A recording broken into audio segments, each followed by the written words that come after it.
আপনার এগিয়ে যাওয়ার রাস্তা অনেক বেশি সুন্দর এবং মসৃণ হবে যদি না আপনি অন্যের বুদ্ধি না শুনে নিজের বুদ্ধিতে চলেন। কারণ খুব সহজেই অন্যেরা আপনার জন্য ভালো বুদ্ধি দিচ্ছে এইটা ভাবাই আমাদের জন্য সবচেয়ে বড় ভুল হয়।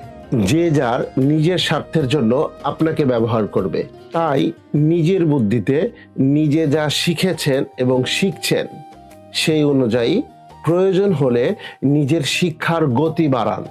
তবুও নিজের ভালোটা নিজেকেই বুঝতে হবে।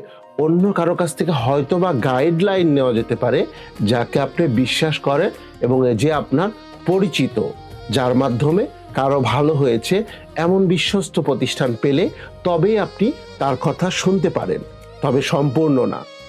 আগে নিজেরটা করবেন, তারপরে তার কাছ থেকে অল্প একটু সহযোগিতা চাইলে নিলেও নিতে পারেন। তাহলে বলুন, আজ থেকে আমরা এগিয়ে যাওয়ার জন্য নিজের সিদ্ধান্তকেই প্রায়োরিটি বেশি দিব ইনশাআল্লাহ।